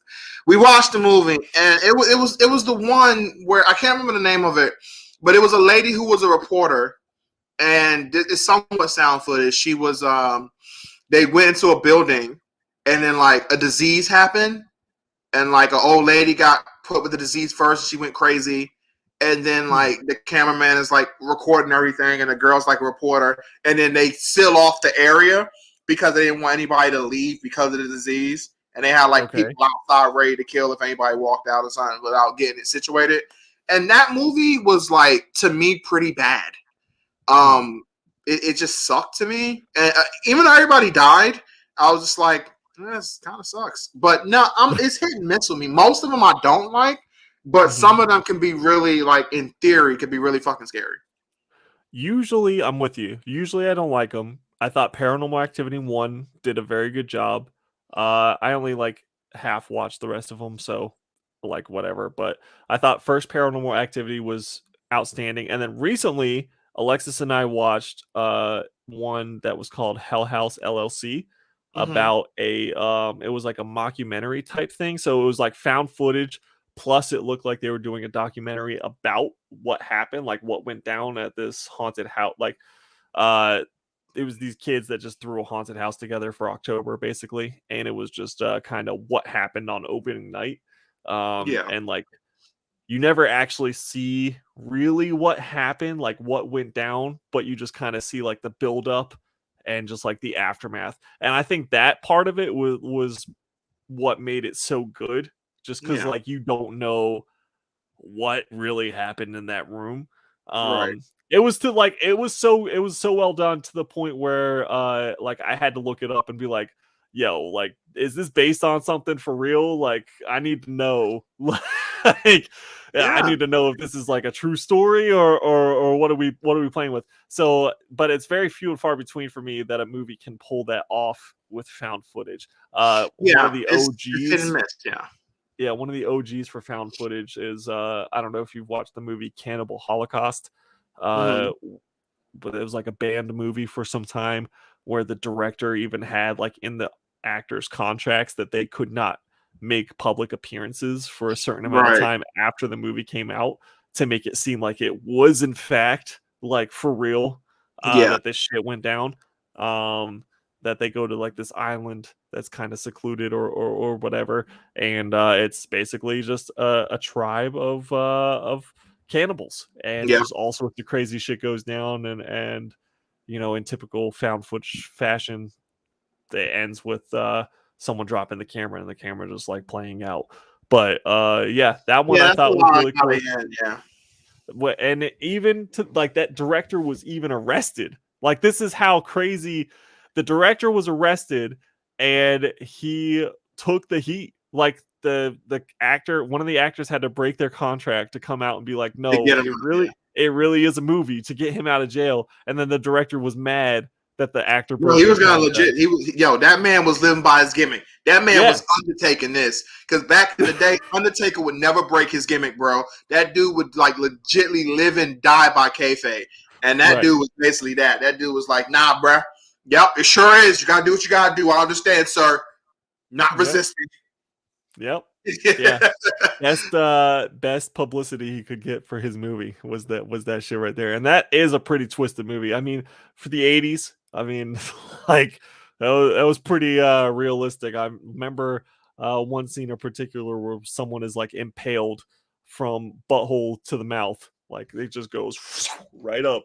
And that, I mean, pretty fucking realistic, dude. That shit looked pretty disgusting. No, that's what I'm saying. Like So, it could definitely be a hit and miss, but it is funny because that's pretty much how all the like you said, the sound footage movies really end with like pretty much everybody dying pretty much, and like the camera being dropped, and you're seeing either person dragged away or you're hearing the outcome of what's popping off. Like, no one really lives right, through those; they right, all pretty much go down. Um, and again, even with a lot of those, shit could be avoided if they don't get involved in situations they shouldn't get involved in. Like, that's my biggest thing about horror movies, man. It's like a lot of times, 90% of the time, mm-hmm. shit is avoided if you don't go looking for what Yep, you shouldn't be looking for. right. Like, if somebody's like, "Yo, man, let's go to this haunted house. Y'all heard so and so?" Nope. "Yo, man, let's go to these woods and everything at night." Nope.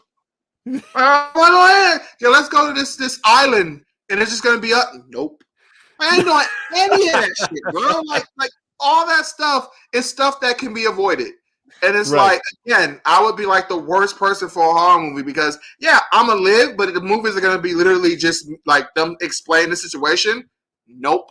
And me just walking away. And if I'm your main protagonist, that's when the credits roll. And it's just like, nah, bro. I ain't And doing none of that shit. I'm the guy trying to get you to investigate the Yes, shit. yes. And then I'm just like, no, James, both of us are leaving. Like, you're not Like, going. no, I'm Chris, I damn gotta sure check not this out. going. I gotta check this shit out, Chris. I don't know I'm like, what's going on. James, It's a weird like, noise. I don't we ain't know. doing this. I'm like, well, it was good knowing you, bro, because I ain't doing this shit, bro. I'm gonna drag your ass out of there, bro. Even though I have to be like, all right, James, I got you. Pull some fucking anime shit. Like, no problem, bro, I got you. And then knock you out when you turn around, and then drag your ass out of there. And then when you wake up, you're like, dude, what the fuck? You're getting mad and everything. I'm just sitting there saying nothing. And you're like, you don't got nothing to say? I just take my phone and just show you the outcome of what happened to the group that we was with. And I'm just like, that's why we left. That's Exactly. why, right there. Mm-hmm. It's true. I'd be like, well, thank you. I appreciate you saving my life. Then like 3 weeks later, it's like, yo, we should do this. Motherfucker, did you just see what happened to the last dude? The last girl? Like all of them. There was no final girl. They all died. So would you ever do one of like what I know every haunted house wants to be like the most, oh, we are the worst haunted house or whatever.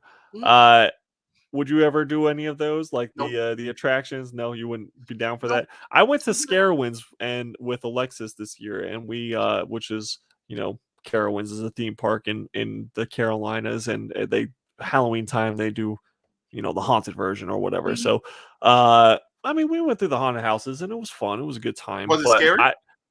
Nah, not really. I mean, come on. For maybe for some the kids or whatever, it was scary. It was a good like. One of them got me like just walking through the park. It wasn't even in the haunted house part, but like they have staff that they hire just kind of place throughout the park, and they'll fucking like try to creep you out or whatever. So one of them did actually jump out from something and got me. I was like, oh damn. But for the most part, it was whatever. It was pretty tame. But there are ones out there that no, I was gonna say there's ones that's hardcore.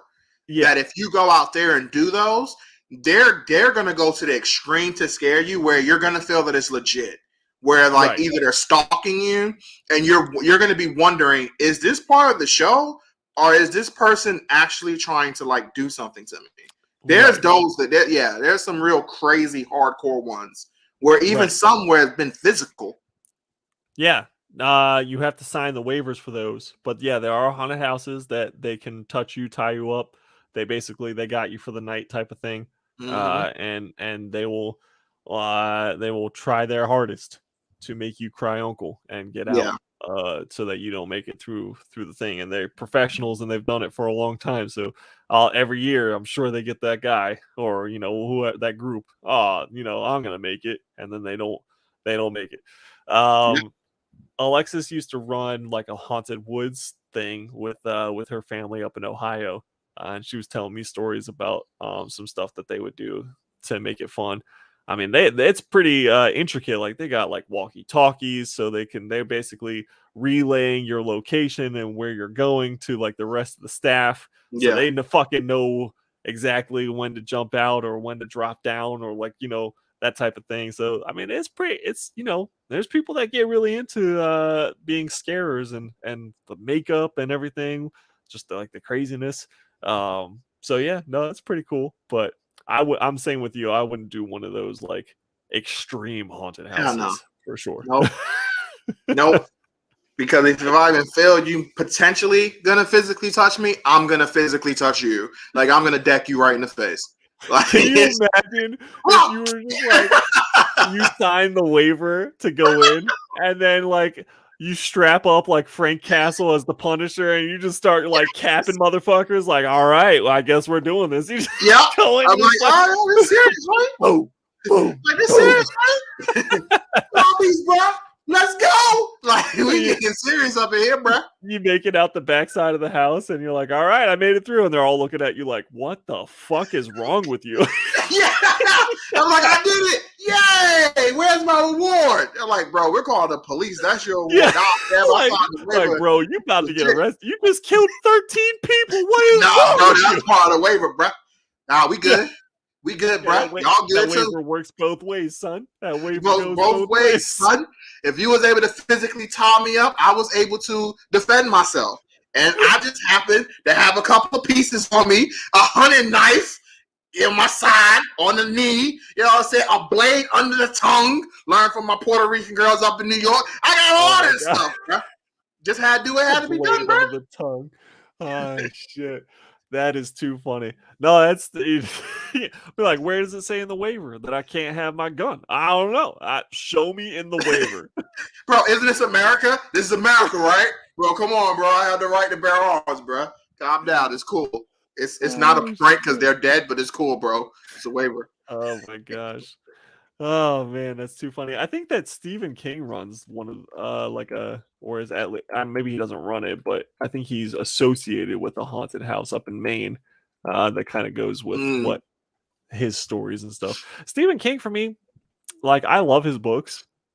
Don't get me wrong. But as far as on screen, his work They doesn't don't usually. translate well. It usually doesn't translate well, man, because a lot No. of his horror stuff is psychological, Yeah. and just kind of like messing with your mind type stuff. Yeah. And it's very hard to put that onto a screen. For example, The Yes. Shining is Yes. so different from the book. Mhm. It even Yep. it is I think the new one, part 1, was probably the closest to, you know, translating that fear on screen. But again, it's very, very difficult to do. Yeah, because you told me how that actually went down in the books and everything, and I was just like, "Whoa, they definitely ain't go that far at all in the movies." But No. certain situations for obvious reasons, but at the same time, it's like, yeah, that's different. Yeah, all sorts of crazy stuff. I remember, like, people get mad about, whatever they want to get mad about. I remember it's early on in the book too, where the clown is at like some kind of gay pride something, and like chops the dick off of some dude and nails it to a post, and basically says expletive, float to Mhm.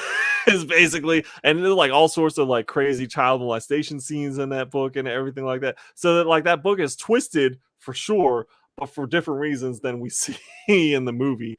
But that one and Gerald's Game, which again, the same dude who did Hill House and Oculus and everything, he did the adaptation for Gerald's Game for Mhm. Netflix, and that one was also, he did a really good job with that, I think. But that's one of those concepts that's like, I don't know, it's not supernatural horror for sure. I don't know if you Right. know the story, but basically, uh, wife and husband go away for like a little Mhm. vacation, spicing up the sex life. He ties her or handcuffs her to the bedposts, 50 and then Shades of Grey, right? dies. The husband dies right after he uh right after he puts her in the whoops, what in the hell? Get rid of this dude. Right after he ties her to the headboard, right? He dies. So then she's like legit trapped, because I don't know what kind of thing that they used. Mhm. Uh, but she's done. So she has to figure out a way to escape her own, trap is what it Right. is. So Safe word ain't for gonna work anymore. what's that? Safe word ain't gonna work anymore. No, it is not. No, it is not. And So there's wait, like does a he die dog. from like a heart attack or something, or he just Yeah. died? Like, oh, okay, hmm Yeah. okay. Just it's either heart attack or aneurysm or That's a something crappy way crazy. to die too. Like right when Yeah. you about to have sex, Yeah. not I during think the sex. I think like for some reason, like he probably took pills or whatever, Mm, the blue pills, Viagra, mm, and then that fucked him up. right. And so yeah, he died. And then like at some point a dog comes and starts eating. I think it might be their dog. I can't remember, but it starts eating the body because no one's feeding the dog. So the dog starts eating the body, and then It's got human basically, flesh. basically gets a taste of flesh. So now he's like looking at her sideways, like, "Oh, you're next, bitch!" Like, He's like, like, yo, I've been so nice to you all these years. You better not start eating me until I'm dead. I swear to God. yeah, she has to. I gotta know, She has to like. does she break free or does she die? She does break free. She has to cut her like something. She has to cut her wrist or slice it and then use the blood and basically like Oh, as turn like basically turn the lubrication to get to skin, kind of get this. and like break her thumb and turn the skin almost inside out of her hand to like get one hand out, and then she's able to get the other one. But it does take a while. Like she's half starving, very thirsty, all that. So again, it's another one of those that's like it's basically in her head type of stuff. Like all this stuff is Right. going down, and it's very hard to translate that onto a Yeah, screen. it is. It is because it could come across as too slow. Mm-hmm. And it's like too much of a build or because think about it, in the concept of that, you're just watching a lady break free of a sex trap the whole Right. time. And it's Yes. kind of like this is different from a horror movie where you're expecting or a slasher film where you're expecting a lot of stuff to happen, or even a film like like a sound footage film or something like that. You're expecting something like stuff to happen over and over. This is really her trying to break free. Like that's it. That's the movie. Right. Like that's really tough to sell that and like really get it to succeed. Yeah, for sure. But I think that one was up there as a decent one for sure. I can't think of any other of like franchises or anything that we haven't touched though. The main ones, at least, yeah. Because I mean, obviously, we talked about Halloween and Jason and Nightmare on Elm Street. The funny thing about that is Freddy's backstory in the grand scheme of things is kind of creepy as hell. You think about it. Remember, he's killed for being a rapist. Yep. Children. Yep.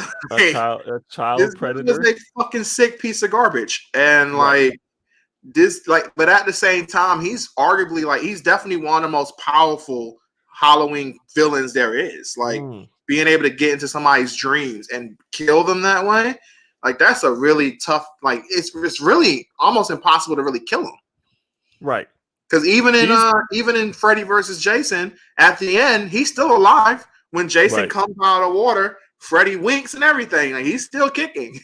Like that didn't kill him. Cut his head off. Didn't take him out. Like it's just like it weakens him. Obviously, he was like very weakened through the movie because he hasn't like his the only way to really stop him is to like completely forget about him. Right. Like that's what makes him so weak. But once he starts getting back in everybody's memories, it's like, all right, bro, time to get him. Right. So. He's one of my favorites just because he is so talkative. And he's very talkative, yeah. Very witty. I don't like villains that don't talk. So it's just I get the creep vibe of Michael Myers or the Voorhees family. Whether it's the mother or Jason. That they are creepy, but they're silent and they're unkillable, basically. Freddy at least kind of like it spices it up a little bit, you know what I mean? Like he's funny, he's witty, he's making these jokes, and like every dream sequence is a different like landscape and scenario as well, instead of just always at the lake or always in that one town with Michael Myers. Yeah, because that's the thing. Because like I like Jason, but I don't. I found it's really I don't really like Michael Myers, but I do like Jason. The hockey mask. I just don't like Michael Myers though, man. I just don't really like Michael Myers very much. But I've always found Jason to be interesting. I guess I had to pick one silent guy. I picked Jason, I guess, but I always found him to be interesting. And like him being drowned and then his mother like creepily like somewhat commanding him in a lot of the movies, like kill Jason, do this and do that, and he's like, yes, mother, yes. I thought it was good. One last thing I want to say is that when it comes to like Saw, what I liked about Saw and what I hated about Hostel is that again, Saw. I forgot. What I loved is I said I forgot about Hostel. What I loved about Saw was the concept of he wasn't going after just random people too. Like he was legitimately going after bad people, and they kept that going through the movie most of the time. Where they're going, like the people who get caught and fucked up are the bad people. Right. Of course, the cop at the end is trying to do his job and be a good cop. But again, he could have also avoided all this by just saying, you know what, this is not a situation I should be dealing with. And there's even a lot of ways where the cop is just too bullheaded, and it's like basically fucking bull in China shop, just destroy everything. Where they're not paying attention. Well, almost every Saw movie, the main cop who died at the end, who was a good person, could have lived. And it's their idiocy that leads to them dying and not paying attention to like simple things that could have got them not to die. And they was never the target anyway. But either way, I like how they did that. In Hostel, that movie was just, again, completely avoidable by not listening to a stranger and just going to an area because a stranger told you it could be fun. And it to me, it just came across just pointless killing. Well, just to see how can we up the people watching, where we're just going to kill somebody in a gruesome way. Like, I really found Hostel to be stupid. Hostel was definitely torture porn. That's basically all it was to me. Yeah. So because even the ending where he kidnapped the dude's kid, I was like, how is this like, what the fuck? Like, I get to trying to torture him for what he did, but what the fuck? Right. Why are you kidnapping a kid, dude? That was right I think that was coming off of Cabin Fever, right? That Eli Roth made Hostel. I think I he made think Cabin so. It Fever might have first, been. and then he made so he got a lot of success and on high critical appraisal for Cabin Fever, which was Mm, also a really disgusting movie. mm, And then yeah, Hostel. Hostel is one of those movies where it's like it's almost like Human Centipede, where it's like you mm. hear about it and you're like, really, like does that shit really go down? And then you watch it and you're like, oh, yep, that's exactly as advertised. Like that shit Yeah. really does go down. And so like I remember the first time watching it, and it was like this is like it's not scary. It's just kind of No. disgusting for me. You Yeah. know what I mean? It's like Yeah. It's same here. it's not it doesn't jump off like there's no real jump scare. I mean there's a couple jump scares, but there's no really like jump Yeah. scares. It's not. There's Yeah. It's not not. really like a horror atmosphere. It's No. just literally like these people are caught, they're brought to a warehouse, and there's people that pay to fucking murder Or humans. torture people, yeah. Yeah, And then like however they want to America look at it. has like America has like a really high price on Americans in this place, and then just Mhm. Japanese and all this other stuff. And it's like, yeah. I think it was in Russia. Weren't they in Russia? It was I think it was Eastern Europe, so near Russia. Okay. Yeah. I don't know. But I just what about Texas Chainsaw Massacre? That's the one that we didn't mention. Oh yeah, I never really got into that one, to be honest. Leatherface and Texas Chainsaw Massacre Yeah. and the family. Mhm. I've seen I don't know which ones I've seen, but I've seen a couple, and yeah, whatever. Your typical slasher. I mean, it's nothing crazy special. I didn't think. I love Leatherface and Mortal Kombat X. That's really about it. Yeah, yeah. I mean, it's just they're there. It's just probably bottom tier slasher film, Then honestly. there's the Alien franchise, which was Dude, Alien, okay. the first one is a game changing movie. True. Period. That's very true. And comes from Same with the someone who Predator. Same with the Predator. Yep, same with Predator. I think that Alien was game changing for multiple reasons, and I'm not even like someone who really likes sci-fi. So, Right. first of all, Sigourney Weaver is a fucking badass, and for her to be like the first real female like badass Little lead girl, yeah. and just fucking crush it Yeah. and set that precedent. I thought that was really cool. So I liked that, and then I liked just like the terror that they built without having to use much of the alien itself. True. So, True. like for example, the scene where they had it pop out of the chest or whatever, like that kind of thing, or like just like them hiding or running from it, or it could be anywhere at any time. Like that was really like simple but also genius at the same time. I love that fucking movie, the Alien movie. So I thought it was just a game changer. Period. I mean, without Alien, I really don't think we'd get Resident Evil. I don't think we get Tomb Mm. Raider. I don't think we get movies like that where, uh, like that movies franchises that were just built and millions and millions of dollars of revenue without Alien. I agree. I agree. Alien was it. It eventually got a little like, but the first one was definitely a game changer and was pretty good. But that's the thing. Sequels, they when you do it for so long, it eventually gets to a point where it's like, Yeah. I don't know how much story you got left to really tell here. Right. Right. So because again, like with Halloween, it's like you're still tormenting the same damn fucking town, bruh. Yeah, just move Like, out of the town. Just get right? just Like leave. at least start going other places. Like enough. Right. But no, I'm with you. I agree. I think that's really all of them, right? All the major I think ones. so. I can't think think of so. anything super major outside like the really creepy one. I forgot the name of it. It was the one with the Hill Have Eyes, like stuff like that. Those kind of creepy ones. Hills Have Eyes. I think I it's don't the know Hill if I Has Eyes. saw that one. Isn't it the Hill Yeah. Have Eyes? That's the one with the it might not be the Hill Have Eyes. It's Yeah, you're one. right. It is that I one, don't right? I don't think I've ever watched that one, to be honest with you. I think it's the one where they torment the people. in a like trailer. Basically, it's creepy as fuck though. Yeah, I don't think I've seen that one That's actually, so I'm not sure. But yeah, no, okay. So I think we're there, and yeah. I think we are at the 2 hour mark. So yeah, we'll we're leave you guys with this. We appreciate you guys watching, hanging out with us. Anyone catching the replay as well, of hit that course. like button, subscribe if you haven't already. I'm only like Yes. less than 10 away from hitting 1,000, I think. Woo! So yay! Yeah. And James Show's ass. that's right. Yeah, just a big picture of my white hairy ass, and that's what we're gonna leave you tonight. Yep. Is picturing that image right there.